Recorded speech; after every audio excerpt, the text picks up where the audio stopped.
दोस्तों मोदी 3.0 में स्वच्छ भारत 2.0 हो चुका है। लेफ्ट इकोसिस्टम को चुन चुन के साफ किया जा रहा है। अरुंधति रॉय उनके खिलाफ युवापा लग चुका है। दोस्तों जो टुकड़े टुकड़े गैंग भारत में सालों से अपने पैर को मजबूती से जमा के रखा था, अब इनको एक एक करके उखाड़ा जा रहा है। आप जान के हैरान हो जाएंगे ये मामला 2010 का है।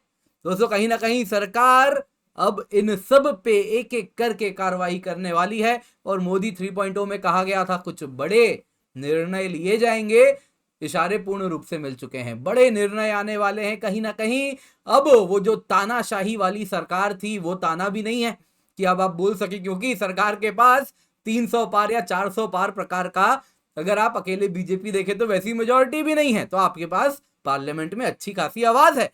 तो अब आप कैसे ये प्रोपोगंडा चलाएंगे कि भारत में तो डिक्टेटरशिप हो गया? वो प्रोपोगंडा फेल हो रहा है और उसके साथ सरकार जो शक्ति रखती है उस सब का इस्तेमाल करने वाली है। दोस्तों अरुंधति रॉय ने क्या कहा था वो वीडियो भी आपको मैं सुनाने वाला हूं, और साथ साथ ये युवापा इतना खतरनाक क्यों है, क्यों इससे बड़े बड़ों को डर लगता है, आज के वीडियो में जानेंगे। एक एक जो इसके प्रोविजंस हैं लॉ के जो इसको इतना ज्यादा शक्तिशाली बनाते हैं उस पर चर्चा भी करने वाले हैं। आप देख सकते हैं टेलीग्राफ स्पेशली लेफ्ट लिबरल अखबार आपके लिए लेकर के आया हूं। उसमें किस प्रकार से छापा गया, आज शाम को 7:15 बजे दिल्ली एलजी ने प्रोसिक्यूशन अवार्ड कर दिया है अरुंधति रॉय को अंडर युवापा। तो इसमें दिल्ली एलजी का क्या रोल है आपको अभी समझा दूंगा। तो पहले न्यूज में क्या है दोस्तों, जो दिल्ली के एलजी हैं वीके सक्सेना जी, उन्होंने अरुंधति रॉय के खिलाफ युवापा लगाया जाए इसकी अनुमति दे दी है। दोस्तों 2010 की बात है जब इन्होंने एक प्रोवोकेटिव स्पीच दिया था। पिछले अक्टूबर की बात है, 2010 के बाद ये मामला आया, लेकिन पिछले अक्टूबर सक्सेना जी ने अरुंधति रॉय और उनके साथ और एक सेंट्रल यूनिवर्सिटी ऑफ कश्मीर के फॉर्मर प्रोफेसर साहब थे शेख शोकावत हुसैन, जो कि उसी जहां पे ये भाषण दिया गया था वहीं पर मौजूद थे। इन दोनों के खिलाफ सेक्शन 196 ऑफ सीआरपीसी के अंतर्गत जो पनिशेबल ऑफेंस है उसके अंतर्गत कहा था कि इनके खिलाफ कार्रवाई हो।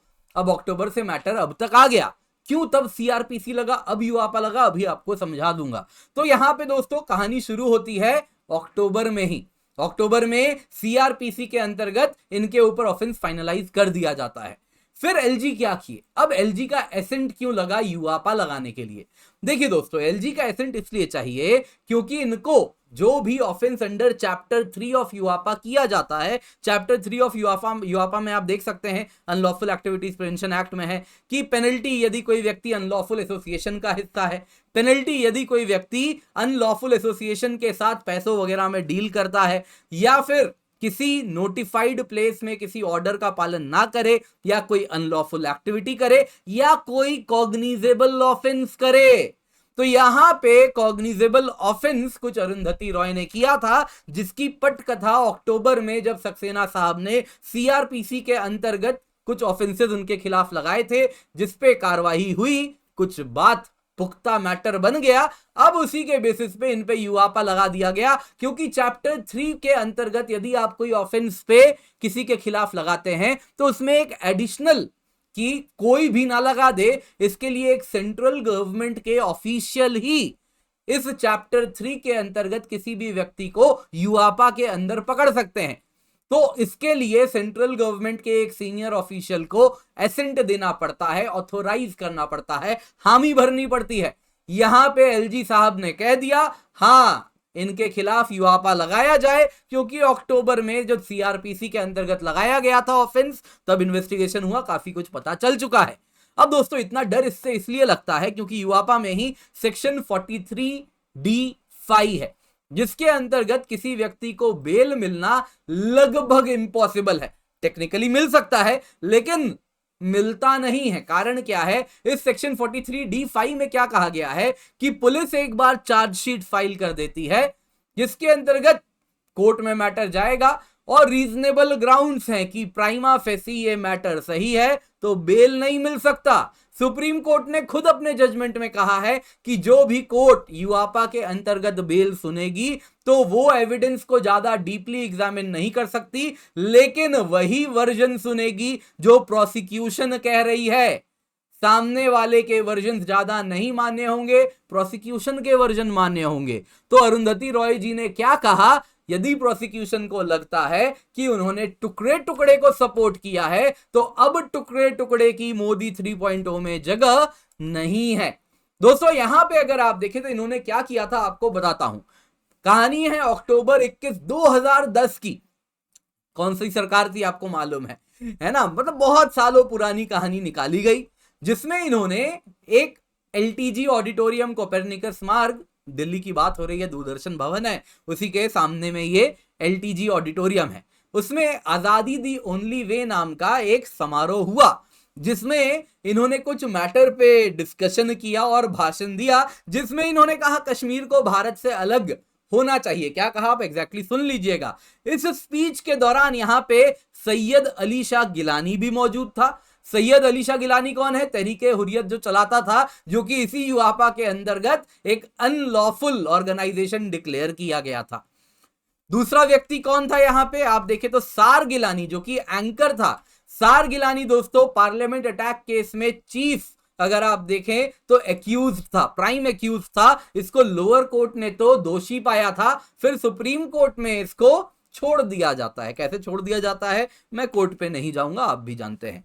फिर दोस्तों अरुंधति रॉय स्वयं थी और साथ में इनके डॉक्टर शेख शौकत हुसैन थे। डॉक्टर शेख शौकत हुसैन वही हैं जिनके खिलाफ एलजी साहब ने अरुंधति रॉय के साथ आप देखें तो क्या लगवाया है, पहले सीआरपीसी बैठवाया था इसी स्पीच के दौरान, तो वो भी इसी में लिप्त हैं। और इसके सिवा अगर आप देखें तो यहाँ पे वरावर राव थे। वरावर राव कौन है तो आप देख सकते हैं ये एल्गर केस में एक्यूज्ड हैं, और जिसमें अगर आप देखें तो एल्गर परिषद माओइस्ट लिंक है इनका, ऐसा माना जाता है। अब कोर्ट फाइनली प्रूव करेगी, और इनको बेल वगैरह भी फिलहाल मिला था, बीच में तो न्यूज में आए थे। तो ये सभी के सभी टुकड़े टुकड़े गैंग वाले मौजूद थे, जिसमें अरुंधति रॉय जी ने क्या कहा था आप खुद सुन लीजिए। Stuck a mic in my face and very aggressively said, "Madam, is Kashmir an integral part of India or not? Is Kashmir an integral part of India or not?" About 5 times. So I said, "Look, Kashmir has never been an integral part of India.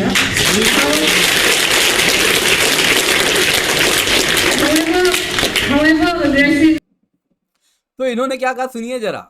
कह रही हैं कि एक बार मैं गई थी, एक video journalist आए और मेरे मुंह में माइक ठूस दिया और पूछने लगे, मैडम कश्मीर क्या भारत का अभिन्न अंग है, क्या ये भारत का अभिन्न अंग है? तो इसी में वो बोली कि देखो भाई कश्मीर भारत का अभिन्न अंग नहीं है। ये कह रही है, ऐसा इन्होंने कहा है, अरुंधति रॉय ने कहा है। और उसके आगे सुनिए और एक दलील क्या देती हैं। Even the Indian government has accepted in the UN that it's not an integral part of India. So the fact पहला स्पीच आपने सुना, इसमें उन्होंने क्या कहा कि देखो मैं तो कहती हूँ कश्मीर भारत का अंग नहीं है, अरुंधति रॉय कह रही हैं। तो कोई वीडियो काट के मेरे मुंह से कुछ और ना बुलवा दे तो ध्यान रखिएगा, है ना। आजकल काफी ज्यादा क्लिप काटने वाले घूमते हैं, उसको क्या कहा जाता है कमेंट में आप बता दीजिएगा। तो यहाँ पे दोस्तों उन्होंने कहा कि देखो भाई कश्मीर तो भारत का अभिन्न अंग नहीं है, और ये मैं नहीं, ये भारत ने यूएन में कहा है। अरे उसके बाद पार्लियामेंट रिजोल्यूशन भी पास हुआ है, 92 की बात है जैसा मुझे याद आ रहा है, जो पार्लियामेंट रिजोल्यूशन है जिसमें साफ साफ कहा गया है कश्मीर भारत का अभिन्न अंग है। पार्लियामेंट में किसी सरकार ने नहीं, लोग जो चुन के गए हैं उन्होंने कहा है। लेकिन ये लोगों को भ्रमित कर रही है। नेहरू जी ने क्या कहा था या क्या किया था, उसमें गोल गोल घुमा के कुछ भी ये इधर उधर की बातें कर रही हैं। अब नेहरू जी के बाद से जो हुआ था उसके बाद से काफी कहानी आगे गई है। पार्लियामेंट में ऑलरेडी कहा गया है कश्मीर भारत का अभिन्न अंग है, लेकिन ये तो पुराने टेप रिकॉर्डर की तरह पुरानी राग अलाप रही थी। आगे सुनिए इन्होंने क्या कहा। दूसरा स्पीच अगर आप देखें दोस्तों तो इसमें अरुंधति रॉय जी कह रही हैं कि जैसा आप यहाँ पे देखेंगे कि कश्मीर में देखो छोटे छोटे बच्चे हैं, महिलाएं हैं, वो पत्थरबाजी करती हैं और सामने में फौज खड़ी है जो कि भारी भरकम अगर आप देखें तो बंदूक लेके खड़ी है, उनका सामना ये करती है और मैं इसको सैल्यूट करती हूं। कुछ इस प्रकार की बातें इन्होंने की हैं। अब ये पता नहीं स्टक क्यों हो गया, होना तो नहीं चाहिए था। ठीक है, मोटा मोटी बात क्या थी आपको मैंने लगभग बता ही दिया। अब जरा आप लोगों ने सुन ही लिया, मैंने बता ही दिया आपको इन्होंने लगभग जो कहा है, मोटा मोटा बात क्लियर आपको बता दिया। तो आगे अगर आप देखें दोस्तों, इससे क्या समझ आ रहा है, इसे समझ बड़ा, तो इससे दोस्तों जो बातें समझ आ रही है वो बड़ी क्लियर है। जो मोदी 3.0 होने वाला है, इसमें सरकार क्लियरली सख्त कार्रवाई करने वाली है। सरकार एक बात समझ गई है कि ये जो टुकड़े टुकड़े गैंग है, इसका जड़ से इसको निकालना आवश्यक है, नंबर 1। नंबर 2, इसके लिए जो अर्बन नक्सल्स जो इनके लिए पूरा वातावरण क्रिएट करते हैं, उनके खिलाफ भी अब एक्शन होगा। नंबर 3, सरकार के पास काइंड ऑफ ओपन छूट है। अब तो कोई नहीं कहेगा ना कि ये तो भैया तानाशाही हो रही है, डिक्टेटरशिप हो रही है, संपूर्ण मेजॉरिटी क्या दे दिया, देखो सरकार क्या कर रही है। अब तो ये भी नहीं बोल सकते।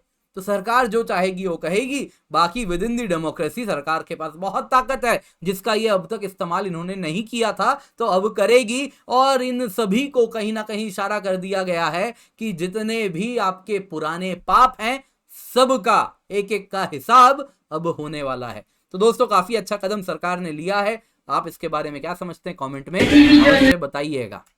दोस्तों आप वीडियो को लाइक करें, आप हमें इंस्टाग्राम ट्विटर पे फॉलो करें, kinjal_gs हमारा हैंडल है। इसके सिवा दोस्तों आप हमें मेक श्योर चैनल सब्सक्राइब करें, और एक वीडियो आ रहा होगा, इसको देखिएगा, बेल आइकन अवश्य दबाइएगा, वीडियो लाइक करना बिल्कुल भी ना भूलें।